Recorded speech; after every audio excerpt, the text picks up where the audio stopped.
here at the Great Park Forest, essentially where a monument or tribute has been put here for some of the victims of the October 7th attack, many of which is being done through exhibitions where we've seen the faces of some of the hostages. You'd remember on this day a year ago, 250 people were taken hostage. As it stands right now, about 101 are still in captivity, and so many people from different walks of life, about 31 organizations, several individuals have come together to what it would be to pay tribute to the victims, but also to continue that rallying call for the release of some of the hostages.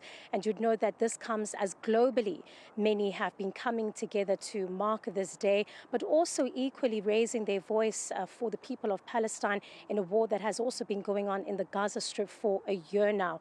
I'm standing now, in fact, with Mr. Kenny Kunene, who I just spotted very, very quickly, who has been coming here, and just walk us through what it felt like walking through the exhibitions here, and I guess remembering what October 7th meant for this community, but for the globe at large as we continue to see those escalating tensions.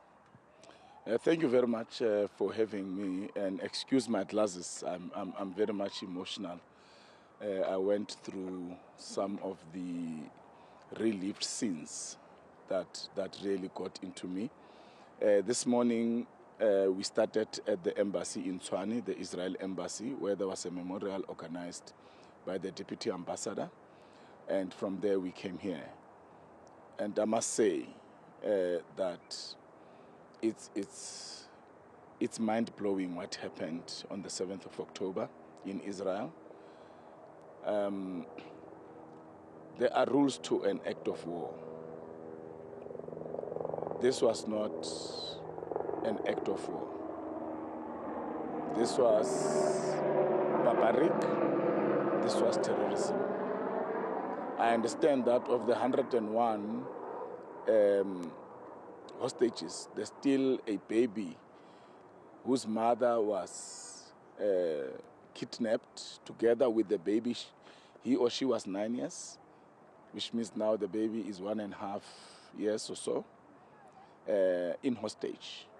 And the younger brother and the older brother, also around, I think, 6 or 7, in hostage. Children growing up in a hostage situation. This is barbaric. And I'm here as the Deputy President of the Patriotic Alliance to come and sympathize and mourn with the Jewish people. We stand as the Patriotic Alliance on our call since last year that a two-state arrangement, a two-state solution is the best solution. We are calling for peace. Hamas understands that for peace to be there, 101 hostages must be released. It's just simple. So we are calling on the release of the hostages, but we are also calling on for peace. We are calling on Iran to stay out of the politics of the Middle East. Israel finds itself having to fight in the south and the north. Israel finds itself having to defend itself. And as if that were not enough, we still see people coming here where the Jews have organized themselves to mourn and disrupting. We as the Patriotic Alliance stand with both the Palestinian people and the Israeli people. But the clarity is the Jewish people were attacked in a barbaric manner by Hamas. And I was at an event last year, and I called for the leadership of Israel to hunt Hamas. And I'm happy that they responded positively to that call.